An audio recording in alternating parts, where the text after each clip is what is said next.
Assalamualaikum warahmatullahi wabarakatuh. Pada kesempatan kali ini akan menceritakan majikan janda Australia bayar 500 juta TKI, asal Jabar yang bernama Mulyadi untuk merawatnya dan siap selalu ganti oli. Seperti apa ceritanya? Mari kita dengarkan sampai selesai. Yang belum subscribe jangan lupa subscribe dulu ya teman-teman dan selamat mendengarkan. Panas matahari siang itu menyengat tanah merah di halaman rumah kecil berdinding bilik bambu milik Mulyadi. Suara ayam dan motor tetangga berlalu lalang menjadi musik sehari-hari di kampung kecil di Subang, Jawa Barat. Mulyadi, pria 35 tahun, mengenakan kaos lusuh dan celana pendek, sedang duduk di bangku kayu sambil memperbaiki pompa air yang bocor. "Ibu, airnya udah bisa ngalir lagi," seru Mulyadi dari halaman. Dari dalam rumah, terdengar suara batuk dan langkah pelan. Seorang wanita parubaya keluar dengan langkah tertatih. "Terima kasih, Yadi. Emang cuma kamu yang bisa diandalkan di rumah ini." Mulyadi tersenyum kecil. "Namanya juga anak laki-laki satu-satunya, Bu." Ibu Mulyadi sudah lama menderita penyakit paru-paru. Sejak ayah Mulyadi pergi entah kemana saat Mulyadi masih kecil, ibunya berjuang sendirian. Sekarang, gantian Mulyadi yang menjadi tulang punggung keluarga. Ia bekerja serabutan, kadang bantu tetangga memperbaiki mesin, kadang ikut proyek bangunan, kadang jadi tukang ojek. Namun, penghasilannya tak pernah cukup. Obat ibunya mahal. Kadang, untuk makan pun mereka harus ngutang di warung. Hari itu, setelah makan siang sederhana berupa nasi dan tahu goreng, Mulyadi kedatangan temannya, Ujang. "Yadi, ada kabar bagus," seru Ujang sambil duduk tanpa diminta. "Apalagi? Jangan bilang tawaran MLM ya," canda Mulyadi.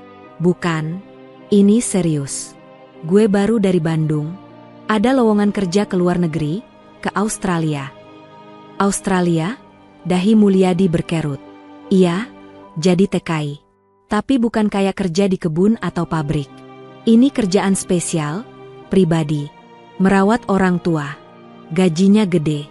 Katanya, bisa 50 juta sebulan." Mulyadi terdiam. Angka itu terlalu besar baginya. Kerja apa sih sampai segitu? "Rawat janda tua. Katanya sih orangnya tajir. Butuh perawat dan tukang bersih-bersih. Tapi harus orang yang sabar dan jujur. Dan bisa dikit-dikit bahasa Inggris." Mulyadi tertawa pelan. "Saya?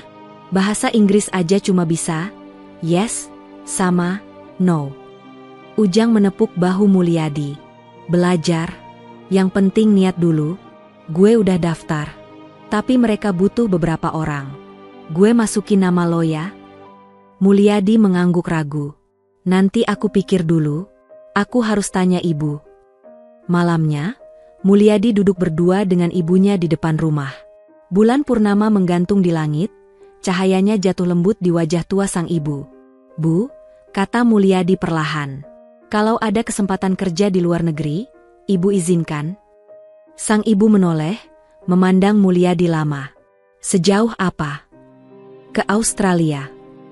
Hening sejenak. "Kamu yang ngomong sendiri, tadi siang. Katanya kamu takut bahasa Inggris aja." Mulyadi tersenyum tipis. "Iya, tapi Ujang bilang bisa belajar. Kerjanya merawat orang tua. Seperti jagain ibu." Ibu Mulyadi menarik napas dalam-dalam. "Kamu tahu, Bu gak pernah larang kamu kemanapun. Tapi ibu udah tua. Kalau kamu pergi, siapa yang urus ibu? Ibu bisa tinggal sama Pak RT atau Om Darto sementara. Uangnya nanti saya kirim tiap bulan. Saya janji. Saya mau ibu bisa berobat di rumah sakit yang bagus." Mata sang ibu mulai berkaca-kaca.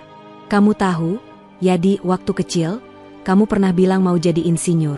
Sekarang kamu bilang mau jadi TKI. Hati ibu sedih, tapi ibu tahu hidup ini keras. Kalau ini jalan kamu, pergilah. Tapi jaga diri baik-baik." Mulyadi menggenggam tangan ibunya. "Saya nggak kesana buat senang-senang, Bu. Saya kesana buat kita berdua." 2 minggu kemudian, Mulyadi sudah berada di Bandung, menjalani pelatihan dasar bahasa Inggris dan pelatihan merawat orang tua. Ia belajar dengan tekun. Walau terbata-bata, ia mulai bisa menyapa, bertanya kabar, dan memahami perintah sederhana dalam bahasa Inggris. "Apa arti "I need help?" tanya instruktur. Mulyadi menjawab dengan yakin, "Saya butuh bantuan." Instruktur tersenyum. "Bagus, Mulyadi." Semakin hari, semangat Mulyadi semakin membara. Ia tahu, ini bukan hanya soal pekerjaan. Ini soal harga diri dan masa depan. Setelah lulus pelatihan dan mengurus dokumen, tanggal keberangkatan pun ditentukan. Malam sebelum berangkat, Mulyadi duduk lagi dengan ibunya. Kali ini lebih sunyi, lebih berat. "Besok saya berangkat, Bu."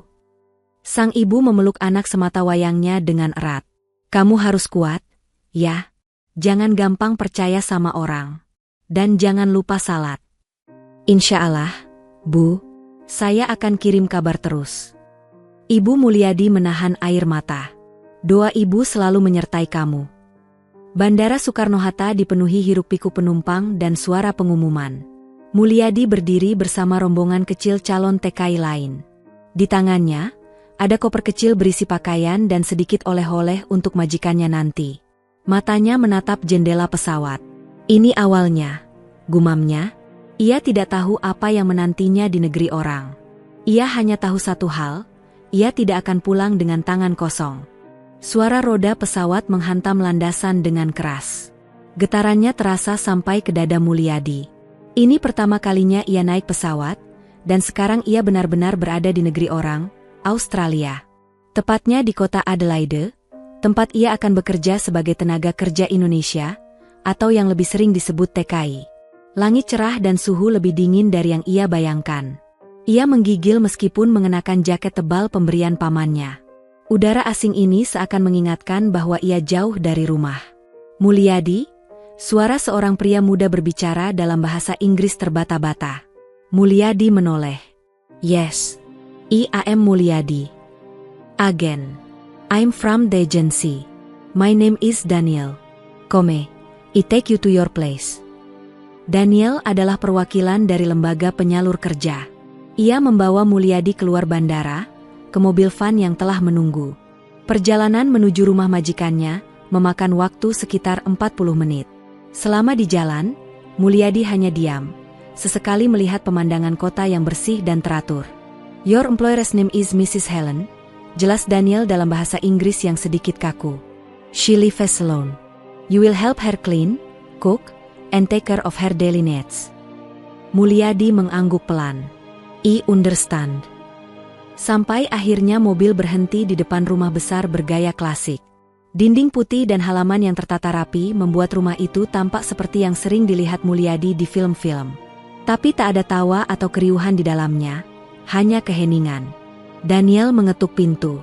Tak lama kemudian, seorang wanita bule berambut pirang keabu-abuan membuka pintu. Wajahnya dingin, rautnya keras, namun ada tatapan kosong di matanya.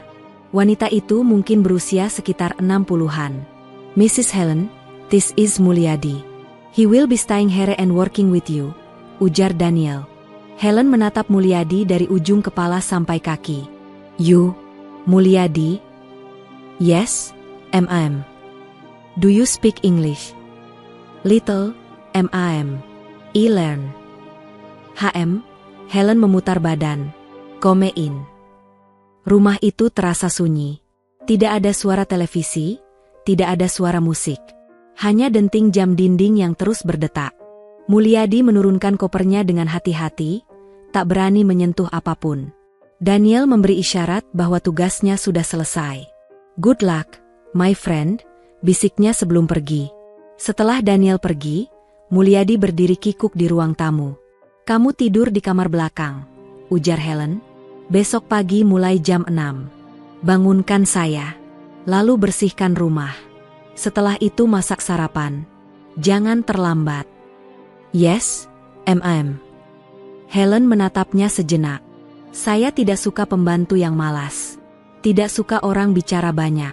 Saya butuh orang yang kerja, bukan orang yang cerita." Mulyadi mengangguk. "Saya kerja, Bu." Helen tampak terkejut mendengar jawaban dalam bahasa Indonesia. Bahasa kamu seperti nyanyi. Tapi bagus. Sekarang, kamu bisa istirahat." Mulyadi masuk ke kamar kecil di ujung lorong. Kamar itu bersih, rapi, dan sudah disiapkan untuknya. Ia duduk di ranjang, menatap koper kecil miliknya. Ya Allah, ini memang bukan rumah. Tapi dari sinilah saya mulai. Keesokan paginya, tepat pukul 5.30, Mulyadi sudah bangun. Ia mandi dengan air hangat yang membuatnya menggigil karena tidak terbiasa. Lalu ia mulai menyapu lantai, membersihkan kaca, dan merapikan ruang tamu. Helen keluar dari kamar mengenakan jubah tidur putih. Rambutnya masih berantakan. Ia berjalan perlahan ke dapur dan duduk. "Kopi," katanya pendek. Mulyadi buru-buru menyeduh kopi seperti yang ia pelajari dari pelatihan. 2 sendok kopi instan, sedikit gula, dan air panas. Ia letakkan dengan hati-hati di meja. Helen meminumnya tanpa mengucap terima kasih. Not bad. Hari-hari berikutnya berjalan dengan ritme yang sama. Bangun pagi, bersih-bersih, memasak, dan membantu Helen berbelanja atau sekadar menemani duduk. Mulyadi mulai hafal kebiasaan Helen. Jam 7 sarapan, jam 9 duduk di taman belakang, jam 2 tidur siang, dan malam hari membaca buku tua di ruang tamu. Namun ada satu hal yang membuat Mulyadi heran. Helen sangat peduli pada satu benda, sebuah mobil tua berwarna biru tua yang terparkir di garasi. "Mobil itu, punya siapa, Bu?" tanya Mulyadi suatu pagi. Helen memelototinya. "That's not your business." Mulyadi menunduk. "Maaf, Bu." Tapi rasa penasaran tetap ada. Setiap 2 hari sekali, Helen meminta Mulyadi untuk mengecek mobil itu. "Check the oil. Make sure it's clean. We paid the seats." Meski mobil itu tidak pernah dipakai, Helen memperlakukannya seperti sesuatu yang berharga. Mulyadi menurut saja. Setiap memegang mobil itu, ia merasa ada beban emosional yang tidak bisa dijelaskan. Kadang Helen berdiri di dekat pintu garasi, memandangi mobil itu diam-diam, lalu pergi begitu saja tanpa sepatah kata pun. Pada minggu ketiga, saat Mulyadi sedang menyapu halaman, seorang tetangga lewat dan menyapa. "Good morning. You must be the new helper." Mulyadi mengangguk dan menjawab dengan sopan, "Yes. My name is Mulyadi." "Ah, Mulyadi. I'm Sarah. I live next door." Mrs. Helen doesn't talk much, does she? Mulyadi tertawa kecil. "She quiet." Sarah tersenyum. "She's been through a lot. Her husband passed away last year. Since then, she barely speaks to anyone." Mulyadi hanya mengangguk. Baru sekarang ia mengerti mengapa rumah ini terasa kosong dan sunyi. Mobil tua itu, mungkin peninggalan suaminya. Sore harinya, saat mereka makan malam, Mulyadi memberanikan diri bertanya. "Mobil itu suami ibu yang punya, ya?" Helen meletakkan sendoknya. Matanya menatap kosong ke depan. "It was his. We used to go everywhere with that car. Even our honeymoon." Mulyadi mengangguk pelan. "Saya akan rawat mobil itu baik-baik, Bu." Helen tidak menjawab. Tapi malam itu, untuk pertama kalinya, ia menaruh secangkir teh di meja dekat kamar Mulyadi. Tanpa sepatah kata pun. Sudah hampir 1 bulan Mulyadi bekerja di rumah Mrs. Helen. Rutinitasnya mulai terbentuk. Bangun pukul 5 pagi, menyiapkan sarapan, membersihkan rumah, menyiram taman, lalu memasak makan siang. Namun, satu hal yang tetap mengganjal pikirannya adalah mobil tua yang terparkir rapi di dalam garasi. Mobil itu berwarna biru tua, tipe sedan klasik produksi tahun 1980-an. Catnya masih mengilap meski jarang digunakan. Helen sangat menjaga kendaraan itu, bahkan lebih hati-hati dibanding memperhatikan kesehatannya sendiri. Suatu pagi, saat Mulyadi sedang menjemur handuk di belakang rumah, Helen memanggil dari teras. "Mulyadi." "Ya, Bu." "Sudah waktunya ganti oli. Hari ini, sekarang." Mulyadi mendekat. "Oli mobil, Bu?" Helen mengangguk singkat. "Kamu yang kerjakan." "Baik, Bu. Saya lihat dulu jenis olinya." "Sudah saya siapkan. Ada di lemari rak besi dekat garasi." Tanpa banyak tanya, Mulyadi menuju garasi dan menemukan kaleng oli yang rapi tersusun. Ia mengambil alat dan perlengkapan yang dibutuhkan. Meskipun bukan montir profesional, Mulyadi cukup paham soal mesin. Di kampung, ia sering memperbaiki sepeda motor dan bajai tua tetangganya. Ia membuka kap mobil dan mulai bekerja. Sambil mencuci tangan usai melepas filter oli, Mulyadi bergumam sendiri. Mobil tua begini, oli diganti tiap 2 minggu? Gila aja. Tak lama, Helen muncul dan berdiri di dekat pintu garasi. Ia menatap mobil itu dalam-dalam, seperti sedang memandang sesuatu yang jauh. Mobil ini terakhir dipakai oleh suami saya sebelum dia meninggal, katanya tiba-tiba, dengan suara pelan. Mulyadi menoleh. Oh maaf, Bu. Saya tidak tahu. Helen tidak menjawab. Ia berjalan mendekat, lalu menyentuh pintu mobil pelan-pelan. Dia sangat suka mobil ini. Setiap Sabtu pagi, dia mencuci sendiri. Katanya, membersihkan mobil itu seperti membersihkan kepala dari masalah. Mulyadi mengangguk pelan. Di kampung saya juga gitu, Bu. Banyak bapak-bapak kalau lagi banyak pikiran, pilihnya main di bengkel. Helen duduk di kursi plastik di dekatnya. Ia menarik napas panjang. Dulu, dia janji akan pensiun dan keliling Australia pakai mobil ini. Tapi kanker tidak menunggu. Mulyadi berhenti bekerja sejenak. Ia melihat ke arah Helen, yang kini tampak lebih lemah dari biasanya. Wajahnya kosong, seolah kenangan masa lalu menggulung dirinya. Kita semua punya janji yang tidak sempat ditepati, Bu, kata Mulyadi pelan. Saya juga janji sama ibu saya, mau sekolah tinggi. Tapi hidup tidak kasih saya waktu. Helen meliriknya, matanya tampak lebih lembut dari biasanya. Kenapa kamu kerja jauh-jauh dari rumah? Mulyadi menatap lantai sejenak, lalu menjawab dengan suara mantap. Karena kalau saya tinggal di rumah, saya hanya akan jadi beban. Ibu saya sakit. Di kampung, kerjaan susah. Saya ingin kirim uang, biar dia bisa berobat di rumah sakit yang lebih bagus. Helen terdiam. Lalu berkata pendek, kamu anak yang baik. Mulyadi tidak tahu harus menjawab apa. Baginya, itu bukan pujian, tapi kewajiban. Hari-hari berlalu. Ganti oli menjadi bagian dari rutinitas Mulyadi, meskipun mobil itu tidak pernah bergerak sejengkal pun. Ia mengecek mesin, membersihkan jok, dan mengelap setiap bagian dengan hati-hati. Suatu sore, Mulyadi membawa segelas teh ke ruang tamu. Helen sedang duduk di kursi rotan, membaca buku. Bu, saya tadi bersihin remnya juga. Kayaknya sudah lama nggak disentuh. Tapi kondisi mobil masih bagus. Helen menutup bukunya. Mobil itu dibeli waktu ulang tahun pernikahan kami yang ke-10. Dia bilang, kalau kita bisa merawat ini selama 30 tahun, berarti kita bisa merawat pernikahan juga.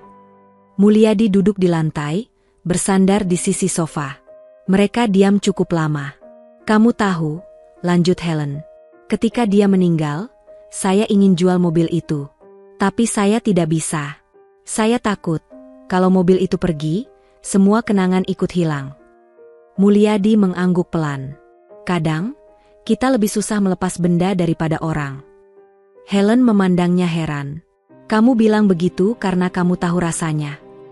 Saya masih simpan tas sekolah saya dari SD. Padahal sudah sobek. Tapi saya belum buang. Helen tersenyum kecil. Senyum pertama yang Mulyadi lihat sejak tiba di rumah itu. Pada suatu malam, hujan deras mengguyur Adelaide.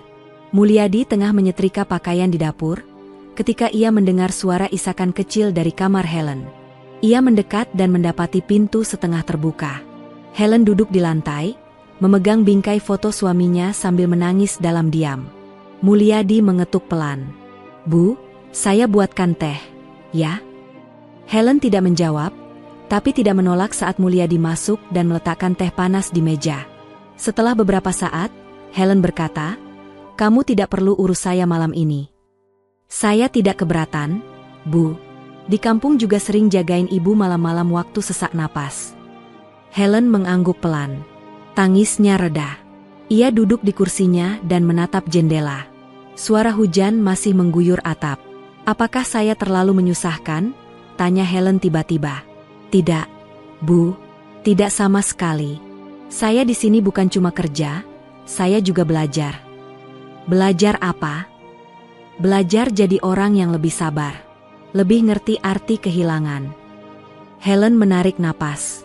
Saya sendiri di rumah ini, anak saya tinggal di kota lain. Kami jarang bicara. Mulyadi mengangguk. Kadang, orang yang paling dekat, malah yang paling jauh. Malam itu, percakapan mereka menjadi awal dari hubungan yang lebih hangat. Helen tidak lagi hanya memerintah. Ia mulai menanyakan kabar Ibu Mulyadi, atau sesekali membawakan buah dari supermarket. Beberapa minggu kemudian, saat Mulyadi sedang mengecek rem tangan mobil, Helen mendekat sambil membawa 2 cangkir kopi. "Untuk kamu," katanya, menyerahkan 1 cangkir. Mulyadi tersenyum. "Terima kasih, Bu. Kalau kamu mau, kamu bisa hidup di sini lebih lama. Saya tidak suka ganti orang. Capek harus jelaskan semuanya dari awal." Mulyadi menatap Helen, lalu berkata, "Kalau Ibu percaya saya akan tetap di sini." Helen menatapnya, lalu menjawab, "Saya percaya kamu. Lebih dari siapapun yang pernah kerja di sini." Mobil itu tetap tak bergerak. Tapi hubungan di antara mereka perlahan mulai berpindah gigi, menuju arah yang lebih manusiawi, lebih tulus. Pagi itu, udara Adelaide terasa lebih dingin dari biasanya. Kabut tipis menggantung di halaman belakang rumah Helen. Mulyadi, seperti biasa, sudah bangun lebih awal. Ia sedang menyiram bunga ketika ponselnya bergetar di saku celana. Nama, Ujang, muncul di layar. "Halo, Jang," sapa Mulyadi sambil menempelkan ponsel ke telinga. "Yadi, lo udah bangun, ya? Ada kabar dari kampung?" Suara Ujang terdengar sedikit berat. Hati Mulyadi langsung berdegup kencang. "Kabar apa?" "Emak lo masuk rumah sakit tadi malam." "Deh." Mulyadi terdiam. Tangannya gemetar. "Sakitnya kambuh?" "Iya, sesak napas parah. Tetangga yang bawa ke RS. Sekarang dirawat di Subang." Mulyadi menelan ludah. Matanya mulai basah. "Kondisinya gimana?" "Belum stabil. Tapi lo tenang. Gue udah kirim uang lo ke adik sepupu lo buat biaya awal. Tapi lo mesti telepon dia langsung. Yat, dia nyariin lo terus." Ya, makasih, Jang. Gue telepon sekarang." Mulyadi menutup panggilan dan langsung menekan nomor rumah sakit. Setelah menunggu beberapa menit, akhirnya ia bisa bicara dengan perawat. "Ibu Enah, dari Subang. Masih di IGD, Pak." "Belum bisa bicara sekarang," jawab perawat dengan sopan. "Kalau saya mau kirim uang, caranya gimana, Bu?" tanya Mulyadi dengan suara serak. Perawat menjelaskan prosedur, dan Mulyadi mencatat semua. Ia segera mentransfer sebagian besar uang gajinya ke rekening rumah sakit. Pikiran Mulyadi kalut. Ia duduk di bangku kayu dekat taman belakang. Wajah ibunya terus terbayang. Lemah, pucat, dengan tabung oksigen di hidung. Air matanya jatuh tanpa bisa ditahan. Tiba-tiba, suara Helen terdengar dari arah pintu belakang. "Mulyadi." Ia buru-buru menyeka wajahnya dan berdiri. "Ya, Bu." Helen menatapnya tajam. "Kamu kenapa? Wajahmu tidak seperti biasanya." Mulyadi menggeleng. "Tidak apa-apa, Bu. Hanya ada kabar dari kampung." Helen diam sejenak, lalu berjalan mendekat. "Keluargamu sakit?" "Ibu saya, Bu, masuk rumah sakit semalam. Saya sudah kirim uang, tapi saya khawatir. Saya tidak bisa pulang, saya bahkan tidak bisa bicara langsung." Helen menghela napas. "Saya minta maaf." Mulyadi menunduk. "Bukan salah ibu. Ini takdir." Helen terdiam, lalu berkata pelan, "Kalau kamu perlu waktu untuk menelepon lebih sering atau butuh hari libur, bilang saja." Mulyadi tersentuh, tapi ia hanya bisa mengangguk. Hari itu, pekerjaannya terasa lebih berat dari biasanya. Tangannya tetap bekerja, tapi pikirannya melayang ke rumah kecil di Subang. Apakah ibunya sudah makan? Apakah ia kesepian? Malam harinya, setelah makan malam, Helen memanggil Mulyadi ke ruang tamu. "Kamu duduk dulu," katanya sambil menyodorkan secangkir teh hangat. Mulyadi duduk pelan. "Ada apa, Bu?" Helen menatapnya lekat-lekat. "Saya tahu bagaimana rasanya kehilangan. Dan saya tahu, Rasa takut itu paling nyata saat kita jauh. Mulyadi hanya diam, mencoba menahan emosi. Kalau kamu perlu pulang untuk beberapa hari, saya bisa bantu urus tiket. Mulyadi langsung menggeleng. Tidak, Bu. Terima kasih. Saya tidak bisa meninggalkan ibu sendirian di sini. Lagi pula, saya harus terus kirim uang. Biaya rumah sakit tidak murah. Helen memandangnya dengan wajah penuh pertimbangan. Kamu tahu, suami saya juga dulu seperti kamu. Selalu ingin membuat orang lain bahagia, sampai lupa jaga dirinya sendiri. Mulyadi tersenyum tipis. Kalau saya bisa bahagiakan ibu saya, itu cukup buat saya bahagia. Keesokan harinya, Helen memberikan Mulyadi sebuah amplop kecil. Ini dari saya, untuk ibumu, katanya singkat. Mulyadi membukanya. Di dalamnya ada uang tunai $5.000 Australia. Bu, ini terlalu banyak. Helen mengangkat tangan. Itu bukan pinjaman. Itu hadiah. Saya tahu kamu belum lama kerja, tapi kamu sudah bantu saya lebih dari sekadar bersih-bersih. Saya tidak punya anak yang datang mengurus saya. Tapi kamu ada setiap hari. Mulyadi menatap Helen dengan mata berkaca-kaca. Saya tidak tahu harus bilang apa, Bu. Cukup bilang terima kasih. Terima kasih, Bu, dari hati saya yang paling dalam. Hari-hari berikutnya, Mulyadi terus menelepon rumah sakit. Perlahan, kondisi ibunya mulai membaik. Dokter mengatakan, ia bisa pulang dalam waktu seminggu jika tidak ada komplikasi. Mulyadi mengabari Helen dengan wajah sumringah. Bu, ibu saya mulai membaik. Kata dokter, mungkin minggu depan bisa pulang. Helen tersenyum. Itu kabar baik. Saya ikut senang. Semua berkat bantuan ibu. Helen menatapnya, lalu berkata, mungkin ini terdengar aneh, tapi rasanya seperti, saya juga punya anak laki-laki sekarang. Mulyadi tertawa kecil. Saya juga anggap ibu seperti keluarga sendiri. Sejak saat itu, hubungan mereka tidak lagi sebatas majikan dan pekerja. Di rumah itu, ada dua orang yang sama-sama kehilangan, sama-sama mencari arti kehadiran. Mobil tua di garasi tetap menjadi saksi bisu. Namun kini, senyuman mulai muncul lebih sering di ruang makan. Dan bagi Mulyadi, setiap tetes oli yang ia ganti, seakan menggantikan luka-luka masa lalu dengan harapan baru. Pagi itu, sinar matahari musim semi mulai menghangatkan kota Adelaide. Mulyadi duduk di teras rumah sambil menyeruput teh hangat. Sejak kabar kesembuhan ibunya, suasana hati Mulyadi menjadi lebih ringan. Ia merasa tenang dan bersyukur. Helen keluar dari pintu belakang, membawa koran dan mengenakan syal tipis di lehernya. Selamat pagi, Bu, sapa Mulyadi. Helen mengangguk. Pagi. Hari ini mataharinya lumayan bersahabat. Mulyadi tersenyum. Iya, Bu. Seperti hati saya. Helen duduk di kursi rotan di sebelahnya. Saya senang ibumu sudah lebih baik. Terima kasih, Bu. Ibu saya titip salam untuk ibu. Helen mengangkat alis. Benarkah? Iya. Saya putarkan rekaman suara ibu ke dia waktu di rumah sakit. Katanya, kalau tidak ada Bu Helen, Mulyadi tidak akan kuat di sana. Helen tertawa kecil. Saya tidak melakukan banyak hal. Kamu yang bekerja keras. Tapi ibu sudah memperlakukan saya seperti keluarga. Helen tidak menjawab. Ia membuka koran dan membaca halaman pertama. Beberapa saat kemudian, ia menutupnya dan menatap Mulyadi.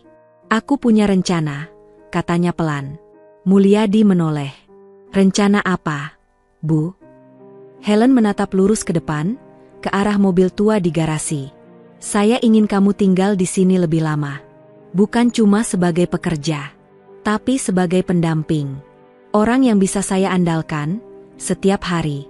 Bahkan saat saya sakit nanti. Mulyadi terdiam. Saya sudah tua, Mulyadi. Dan saya sadar, waktu saya tidak banyak. Anak saya tinggal jauh, dan kami tidak terlalu dekat. Saya tidak ingin menghabiskan sisa hidup sendirian. Mulyadi menelan ludah. Bu, saya mengerti. Tapi, saya tidak tahu apakah saya bisa. Helen tersenyum lembut. Saya tidak ingin memaksa. Tapi saya ingin menawarkan sesuatu. Ia meraih tas kecil di sebelahnya dan mengeluarkan sebuah map. Di dalamnya ada kertas perjanjian kerja baru. Saya sudah bicara dengan pengacara. Kalau kamu setuju, kamu akan tinggal di sini sebagai pendamping pribadi. Bukan lagi sebagai pembantu rumah tangga. Gajimu akan naik. Jauh lebih tinggi. Mulyadi membuka map itu dan matanya membelalak. Di sana tertulis angka 50.000 dolar Australia per tahun, setara lebih dari 500 juta rupiah. Bu, ini terlalu besar? Saya tidak punya ijazah tinggi, saya hanya lulusan SMP. Helen menggeleng. Saya tidak butuh ijazah. Saya butuh seseorang yang tulus, sabar, dan bisa dipercaya. Dan kamu sudah membuktikan itu. Mulyadi menggenggam map itu dengan tangan gemetar. Bu, saya tidak tahu harus bilang apa. Ambil waktu. Pikirkan. Saya tahu ini besar, tapi saya serius. Hari itu, Mulyadi tidak bisa tenang. Setelah membereskan rumah dan menyiram taman, ia duduk lama di kamarnya, menatap map itu. Ia menelepon Ujang. Jang, Helen nawarin kerja tetap. Gaji besar. Setara $500 miliar setahun. Ujang terdiam di ujung telepon. Gila beneran lo? Kerja apaan? Jadi pendamping pribadi dia. Kayak perawat, tapi nggak harus medis. Lebih kayak nemenin, bantu aktivitas, dan ya ada tanggung jawab, tapi juga lebih dihargai. Lo terima aja, Yat, orang begini jarang. Nggak semua majikan bule bisa setulus itu. Mulyadi menarik napas panjang. Gue cuma takut, terlalu bergantung sama satu orang. Kalau dia kenapa-napa, gue bisa kehilangan segalanya. Ujang menjawab pelan, itu risiko semua hubungan, Yat. Tapi bukankah lo udah anggap dia kayak keluarga juga? Mulyadi diam cukup lama sebelum mengangguk sendiri. Iya, Jang. Kayaknya ini memang jalan gue. Sore harinya, Mulyadi berdiri di ruang tamu sambil membawa map itu. Helen sedang duduk di sofa, membaca buku. Bu, panggil Mulyadi pelan. Helen menoleh. Sudah dipikirkan? Mulyadi mengangguk. Saya terima. Dengan satu syarat. Helen mengangkat alis. Syarat? Mulyadi menarik napas dalam-dalam. Kalau suatu hari ibu benar-benar butuh bantuan medis serius dan saya tidak bisa menanganinya, saya boleh panggilkan perawat profesional. Jangan paksa saya melakukan hal di luar kemampuan saya. Helen tersenyum. Itu syarat yang bijak. Saya setuju. Mereka berjabat tangan. Hangat, jujur, penuh makna. Sejak saat itu, kehidupan Mulyadi berubah. Ia kini memiliki tanggung jawab lebih besar. Menemani Helen ke dokter, mengingatkan minum obat, dan sesekali ikut membacakan berita dari koran. Tapi semuanya ia lakukan dengan hati lapang. Hubungan mereka semakin dekat. Kadang mereka menonton film lama bersama di ruang tamu. Kadang mereka hanya duduk diam menikmati sore sambil minum teh. Tidak ada paksaan. Hanya kehadiran. Pada suatu malam, saat mereka duduk menonton dokumenter tentang Indonesia, Helen berkata, kalau saya masih muda, saya ingin sekali ke Jawa Barat. Lihat sawah, dengar suara gamelan. Mulyadi tertawa. Kalau ibu benar-benar mau, saya bisa ajak. Tapi jangan kaget kalau harus naik angkot berdesakan. Helen tersenyum. Saya sudah tua, Mulyadi. Tapi kamu tahu, saya merasa hidup lagi sejak kamu datang ke rumah ini. Mulyadi menatapnya dengan tulus. Saya juga, Bu. Saya merasa seperti punya tempat pulang, meskipun jauh dari kampung. Malam itu, sebelum tidur, Mulyadi berdiri di garasi dan menatap mobil tua yang masih terawat sempurna. Pak, bisiknya pelan, membayangkan suami Helen. Tenang saja. Saya jaga istri Bapak sebaik mungkin. Dan saat dia menyalakan lampu garasi, ia sadar satu hal. Di negeri yang jauh, dengan pekerjaan yang tak pernah ia bayangkan, hidupnya mulai menemukan arah. Sudah 3 bulan sejak Mulyadi menerima tawaran menjadi pendamping pribadi Helen. Rutinitas mereka semakin teratur. Setiap pagi, Mulyadi menyiapkan sarapan, lalu menemani Helen berjalan kaki di sekitar taman kecil tak jauh dari rumah. Mereka sudah seperti keluarga kecil. Namun, Pagi itu terasa berbeda. Helen tampak gelisah sejak bangun tidur. Ia mondar-mandir di ruang tamu, lalu duduk sebentar, kemudian berdiri lagi. Mulyadi memperhatikan dari dapur. "Bu, ibu kenapa?" Kelihatan tegang, tanya Mulyadi sambil membawa teh hangat. Helen menerima cangkir teh itu dan duduk. "Hari ini, anak saya bilang ingin datang." Mulyadi mengangguk. "Wah, bagus dong, Bu. Terakhir ketemu kapan?" Helen memandang keluar jendela. 3 tahun lalu, waktu pemakaman ayahnya. Mulyadi duduk di kursi seberang. "Ibu pasti senang. Bisa melepas rindu." Helen tersenyum tipis. "Saya tidak yakin kami akan bicara dari hati ke hati. Hubungan kami tidak baik."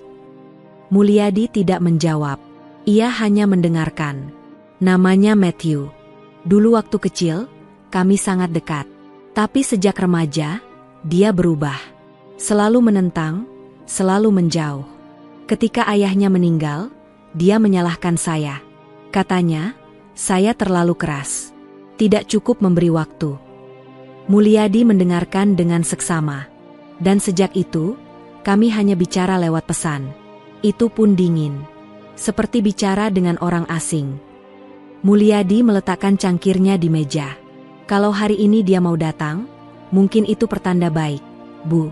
Mungkin dia ingin berdamai." Helen menarik napas panjang. "Entahlah. Saya tidak mau berharap terlalu banyak." Sekitar pukul 1 siang, suara mobil berhenti di depan rumah. Helen langsung berdiri. Mulyadi ikut berdiri, merasa tegang meskipun ia bukan bagian dari konflik keluarga itu. Pintu diketuk. Helen membuka. Seorang pria berusia sekitar 35 tahun berdiri di ambang pintu. Wajahnya tegas, namun mata menyimpan jarak. Ia mengenakan jas rapi. "Matthew," sapa Helen pelan. "Hello, Mom," jawab Matthew datar. Helen mempersilakan masuk. Mulyadi berdiri di ruang tamu, agak kikuk. "Oh, ini Mulyadi," kata Helen memperkenalkan. Dia yang membantu saya selama ini." Matthew menatap Mulyadi sebentar, lalu mengangguk. "Hai." "Hai, Sir," jawab Mulyadi sopan. Mereka duduk di ruang tamu. Helen mencoba membuka pembicaraan. "Kamu mau teh?" "Air putih saja." Mulyadi segera pergi ke dapur dan mengambilkan air putih. Ia bisa merasakan ketegangan dari ruang tamu, bahkan tanpa melihat. Saat ia kembali dan meletakkan gelas di meja, Matthew bertanya langsung, "Jadi, dia yang sekarang tinggal di rumah ini?" Helen mengangguk. "Ya, sejak 3 bulan lalu. Dia sangat membantu. Tanpa dia, saya mungkin sudah masuk rumah sakit." Matthew mengangguk pelan, lalu menatap langsung ke arah ibunya. "Kamu tidak pernah bilang ke aku kalau kamu sedang butuh bantuan." Helen tersenyum pahit. "Kamu juga tidak pernah tanya, Matthew." Suasana hening beberapa detik.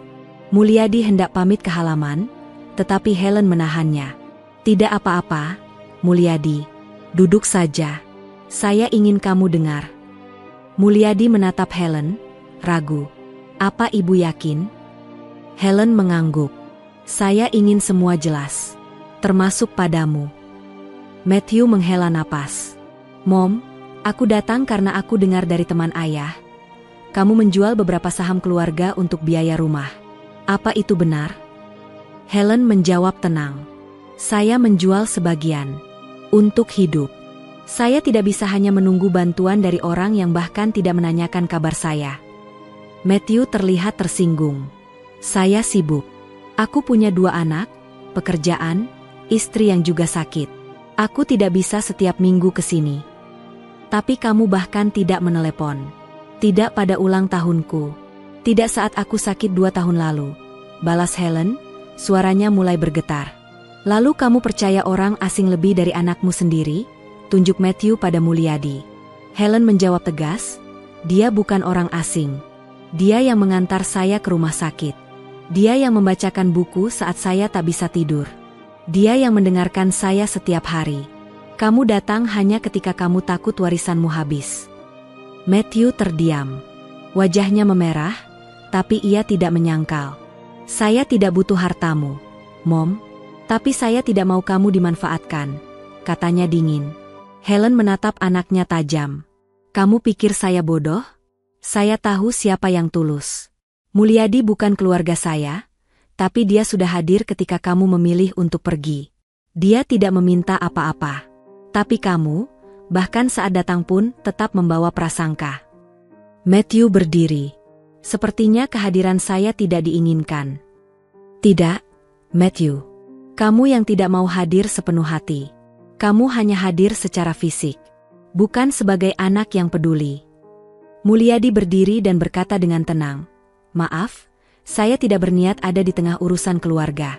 Tapi saya tidak pernah menuntut apa-apa dari Ibu Helen. Saya kerja di sini, digaji, dan saya hanya berusaha membantu sebaik mungkin. Matthew menatapnya, lalu mengangguk, sedikit meredakan amarahnya. Saya percaya kamu bukan orang jahat. Tapi saya butuh waktu untuk mencerna semua ini. Helen tidak menjawab. Matthew mengambil jaketnya dan berjalan ke pintu. Saya pulang dulu, Mom. Helen berdiri. Titip salam untuk cucu-cucuku. Mungkin suatu hari, mereka bisa datang berkunjung. Matthew menoleh sebentar, lalu mengangguk kecil sebelum pergi. Setelah pintu tertutup, Helen terduduk lemas di sofa. Mulyadi segera menghampiri dan duduk di sampingnya. Ibu tidak apa-apa. Helen tersenyum lelah. Aku pikir aku kuat. Tapi ternyata, bicara dengan anak sendiri jauh lebih melelahkan daripada menghadapi kanker sekalipun. Mulyadi memegang tangannya. Ibu sudah bicara jujur. Itu sudah cukup. Mungkin butuh waktu untuk dia mengerti. Helen menatap langit-langit. Terkadang darah tidak menjamin kedekatan. Tapi kehadiran, perhatian itulah yang membuat seseorang menjadi keluarga. Mulyadi menunduk. Ia tidak tahu harus berkata apa. Tapi dalam hatinya, ia tahu, kalimat itu tidak sekadar ucapan. Itu adalah pengakuan. Dan malam itu, untuk pertama kalinya sejak ia datang ke Australia, Mulyadi benar-benar merasa memiliki tempat yang menerima dirinya tanpa syarat. Musim panas mulai menyapa Adelaide. Suhu meningkat, dan langit lebih cerah dari biasanya. Tapi hati Mulyadi terasa mendung. Pagi itu, seperti biasa, Mulyadi menyiapkan sarapan dan secangkir teh untuk Helen. Ia mengetuk pintu kamar Helen sambil berkata, Bu, sarapan sudah siap. Biasanya Helen akan menjawab dengan suara serak namun ramah. Tapi kali ini, tidak ada jawaban. Mulyadi menunggu beberapa detik, lalu mengetuk lagi. Bu Helen? Masih tidak ada suara. Perasaan tidak enak mulai merayapi dadanya. Ia mendorong pintu pelan. Helen sedang terbaring. Matanya setengah terbuka, tapi pandangannya kosong. Wajahnya pucat, dan napasnya terdengar pendek. Bu, astaga. Mulyadi langsung menghampiri. Ia menyentuh dahi Helen, panas. Sangat panas. Ibu dengar saya? Ini Mulyadi. Helen mencoba bicara, tapi hanya suara serak yang keluar. Tanpa pikir panjang, Mulyadi mengambil ponselnya dan menghubungi ambulans. Suaranya panik saat menjelaskan alamat dan kondisi Helen. Dia lemah, demam tinggi, dan sulit bernapas. Tolong cepat. Ya, dia tinggal sendirian, hanya saya yang merawat. Setelah menutup telepon, ia menggenggam tangan Helen. Bu, tahan ya. Ambulans sebentar lagi datang. Helen menatap Mulyadi dengan pandangan lemah. Terima kasih. Jangan bicara dulu, Bu. Ibu harus hemat tenaga. Tak lama kemudian, suara sirine ambulans terdengar. Para medis masuk dan segera memeriksa kondisi Helen. Mereka memasangkan oksigen dan membawa Helen ke rumah sakit. Bapak ikut? Tanya salah satu petugas. Mulyadi mengangguk cepat. Tentu. Saya pendamping beliau. Di dalam ambulans, Mulyadi duduk di samping tandu Helen. Tangannya menggenggam erat tangan majikannya yang kini lebih seperti ibu sendiri. Sesampainya di rumah sakit, Helen langsung dibawa ke ruang gawat darurat. Mulyadi harus menunggu di ruang tunggu selama lebih dari 1 jam. Waktu terasa berjalan lambat. Ia menatap lantai, kursi, dinding, dan jam, berulang-ulang.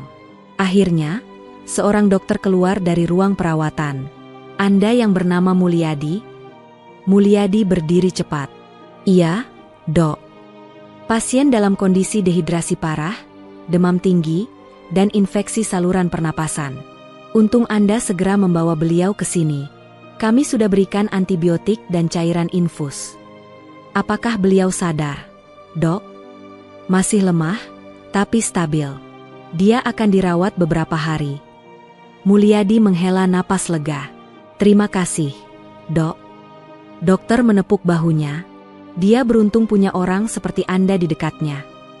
Mulyadi hanya tersenyum lemah. Selama 3 hari, Mulyadi tidak banyak tidur. Ia bolak-balik dari rumah ke rumah sakit. Ia mencuci pakaian Helen, mengambilkan perlengkapan, dan mengurus asuransi kesehatan. Pada hari keempat, Helen mulai bisa berbicara dengan lebih jelas. Mulyadi, katanya lirih saat Mulyadi mengganti bunga di vas meja. Mulyadi menoleh cepat. Ibu sudah sadar. Helen tersenyum tipis. Sedikit. Badan masih berat. Mulyadi mendekat. Ibu bikin saya khawatir. Helen menatapnya. Maaf, membuat kamu repot. Jangan bicara begitu, Bu. Saya di sini karena saya peduli. Helen mengusap tangannya. Kamu anak baik, Mulyadi.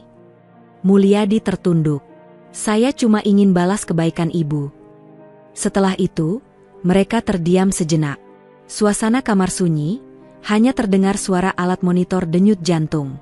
Tadi malam saya pikir saya akan mati, ujar Helen pelan. Mulyadi menggenggam tangannya. Tapi ibu masih diberi kesempatan. Helen mengangguk pelan. Dan saya sadar, saya tidak takut mati. Tapi saya takut pergi tanpa mengucapkan terima kasih pada orang yang paling berarti di hidup saya sekarang. Mulyadi menggeleng. Bu, saya di sini bukan untuk dengar kalimat perpisahan. Helen tersenyum. Baiklah. Saya akan bertahan lebih lama. Demi kamu. Setelah seminggu, Helen diperbolehkan pulang dengan syarat harus banyak istirahat dan mengikuti terapi rutin. Mulyadi mengatur kamar tidur Helen agar lebih nyaman. Ia membeli alat bantu pernapasan ringan dan menyiapkan makanan bergizi setiap hari. Hubungan mereka semakin erat. Tidak lagi seperti majikan dan pekerja, tapi seperti ibu dan anak. Suatu malam, saat mereka duduk di ruang keluarga, Helen membuka pembicaraan. Kalau suatu hari saya tidak ada, kamu akan tetap baik-baik saja, kan?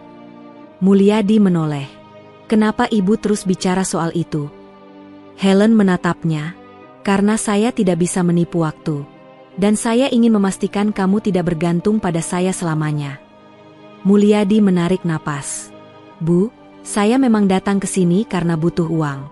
Tapi saya bertahan karena ibu. Helen tersenyum. Saya tahu. Dan justru karena itu, saya ingin kamu punya masa depan.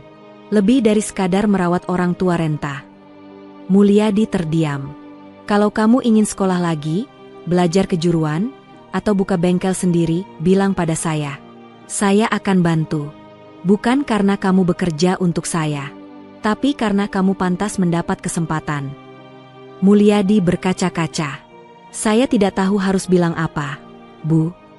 Cukup bilang iya kalau kamu siap mengubah hidupmu. Iya, Bu, saya siap. Malam itu, Mulyadi tidak bisa tidur. Ia duduk di garasi, menatap mobil tua yang dulu sering ia ganti olinya. Mobil ini sudah lebih dari sekadar kendaraan. Gumamnya, mobil ini saksi hidupku berubah. Ia mengambil buku catatan kecil dan mulai menulis rencana. Kursus mekanik bersertifikat, buka bengkel kecil, dan mengajak 2 sepupunya di kampung ikut bekerja nanti. Hidup Mulyadi mungkin dimulai dari kerja kasar. Tapi kini ia tahu, dengan kerja tulus, niat baik, dan kesempatan, ia bisa punya masa depan. Dan semua itu berawal dari sebuah rumah kecil di Adelaide, dan seorang janda tua yang melihat nilai dalam dirinya. Hari-hari setelah Helen pulang dari rumah sakit berjalan lebih tenang. Mulyadi tetap menjalankan tugasnya seperti biasa, menyiapkan makanan, menjaga kebersihan rumah, dan menemani Helen dalam sesi fisioterapi ringan yang dijadwalkan seminggu 3 kali. Namun, perubahan tampak jelas. Helen menjadi lebih banyak diam. Ia sering melamun di teras belakang, memandangi taman kecil yang dulu ditanami suaminya. Mulyadi khawatir, tapi ia tidak ingin memaksa bicara. Sampai suatu sore, ketika mereka duduk di meja makan dan menyantap sup hangat, Helen membuka pembicaraan. Mulyadi, kamu tahu saya sudah tua. Tidak lama lagi, saya akan pergi. Mulyadi menghela napas. Bu, saya mohon jangan bicara begitu lagi. Ibu baru saja sembuh. Helen tersenyum. Saya tidak takut mati, Mulyadi. Saya hanya takut meninggalkan semuanya tanpa penjelasan. Saya tidak mau kamu bingung nanti. Mulyadi menatapnya, cemas. Ibu, saya hanya ingin ibu sehat. Saya tidak minta apa-apa. Helen menaruh sendoknya, lalu meraih sebuah map coklat dari bawah meja.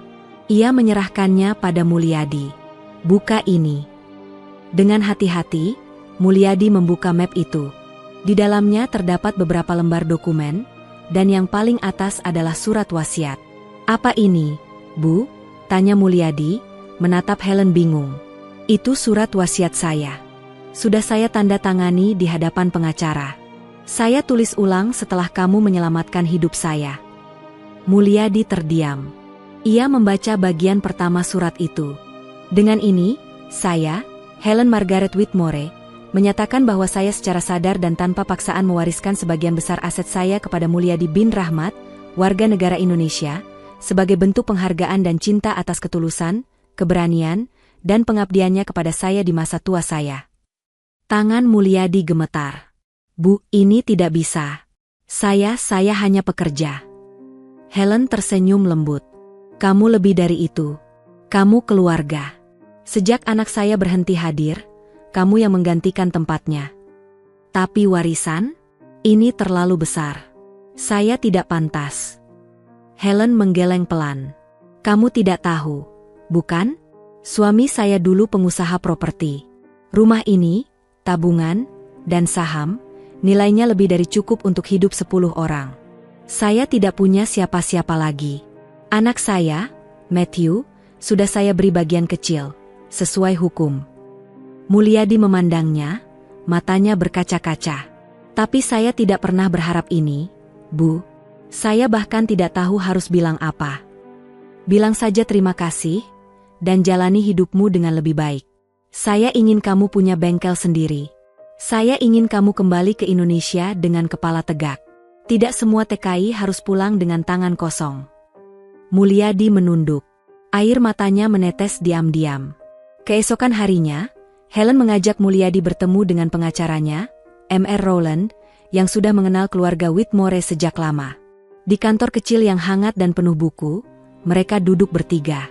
Saya sudah mengesahkan dokumen ini minggu lalu, kata Mr. Rowland sambil menyerahkan salinan surat wasiat. Begitu Ibu Helen meninggal dunia nanti, semua harta yang tercantum, termasuk rumah, kendaraan, dan simpanan bank utama, akan menjadi milik Anda, Tuan Mulyadi. Mulyadi menggeleng lemah. Saya masih belum percaya ini. Mr. Rowland tersenyum. Ibu Helen sudah mempertimbangkan semua. Dan sebagai pengacara, saya melihat banyak warisan yang jatuh ke tangan orang yang salah. Tapi ini, saya rasa justru sebaliknya. Helen tertawa kecil. Kamu lihat, bahkan Rowland mendukung saya. Kalau boleh jujur, Rowland menambahkan, saya awalnya pun heran. Tapi setelah melihat kedekatan kalian dan mendengar cerita Helen, saya mengerti. Jarang saya lihat hubungan sekuat ini antara dua orang yang awalnya tidak saling kenal. Beberapa minggu setelah penandatanganan resmi, kondisi Helen mulai melemah lagi. Kali ini, bukan hanya karena penyakit fisik. Ia merasa waktunya memang sudah dekat. Suatu malam, Helen memanggil Mulyadi masuk ke kamarnya. Lampu temaram. Di samping tempat tidurnya, ada foto lama Helen dan suaminya. Mulyadi, duduklah, katanya pelan. Mulyadi duduk di kursi di samping ranjang. Kalau saya sudah tidak ada, jangan tinggalkan rumah ini terlalu cepat. Ambillah waktu untuk tenang. Lanjutkan hidup dengan perlahan. Ibu jangan bicara seakan-akan besok pergi. Saya belum siap. Helen tersenyum. Tidak ada yang siap ditinggal. Tapi saya merasa tenang karena saya tahu, saya tidak akan meninggal dalam kesepian. Mulyadi memegang tangan Helen. Saya akan di sini sampai akhir. Helen memejamkan mata sebentar, lalu berkata, "Kamu tahu, dulu saya pikir hidup saya sudah selesai sejak suami saya meninggal.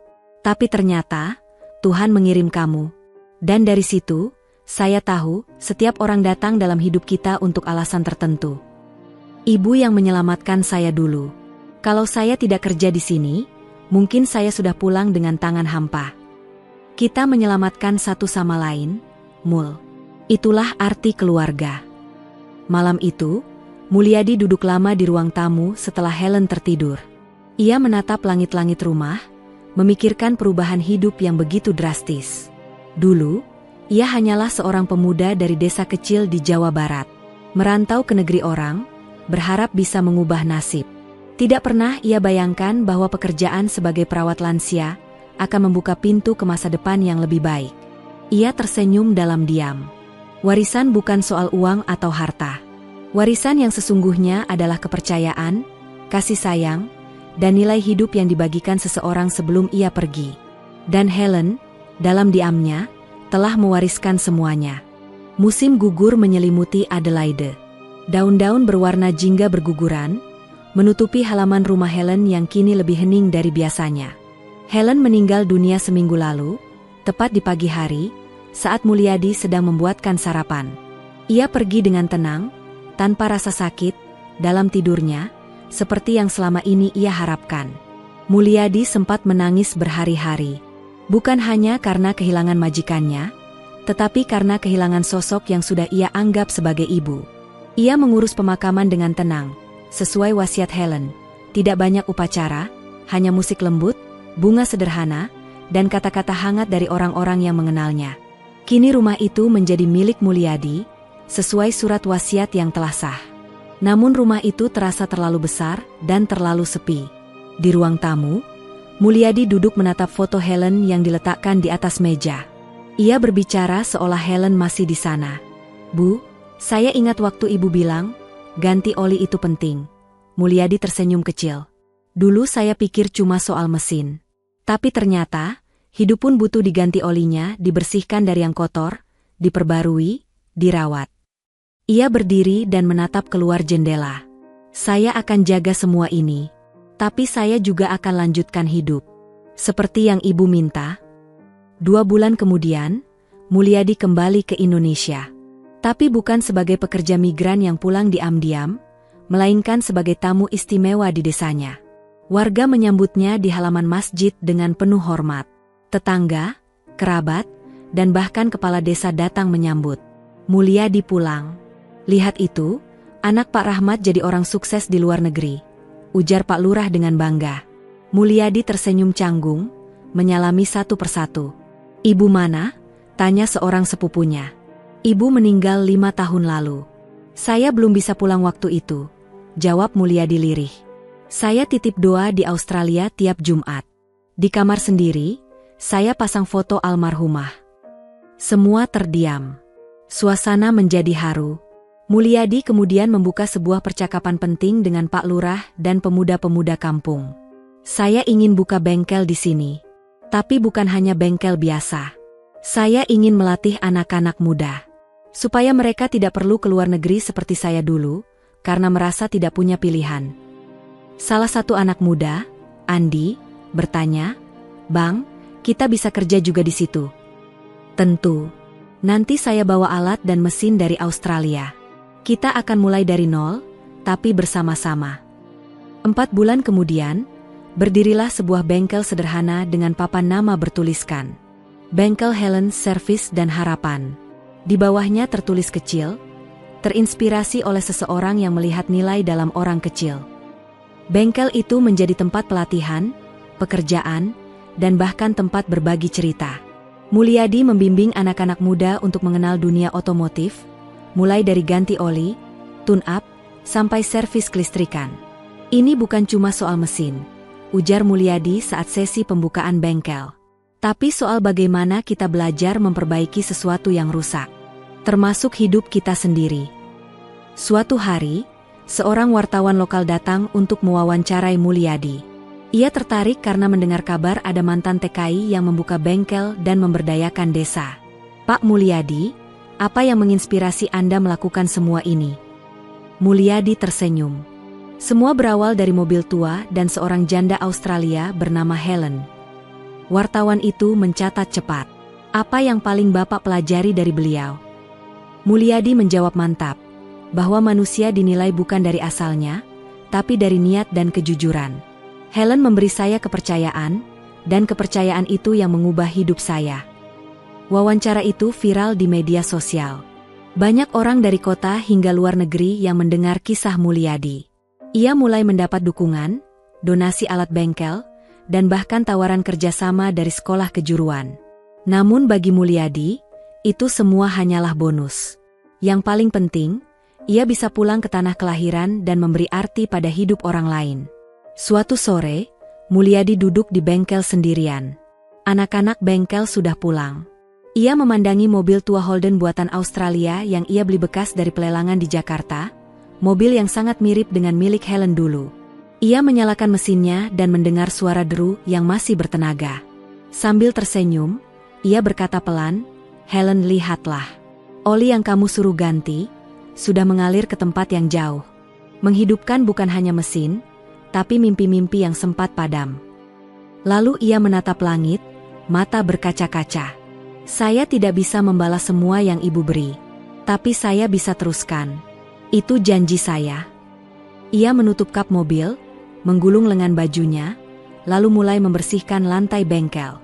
Karena baginya, kerja keras adalah bahasa terima kasih terbaik yang bisa ia ucapkan untuk seorang wanita yang mengubah hidupnya. Dan sejak hari itu, setiap tetes oli yang jatuh ke lantai bengkel adalah pengingat bahwa nasib bisa diganti, asal kita punya kemauan dan orang yang percaya pada kita.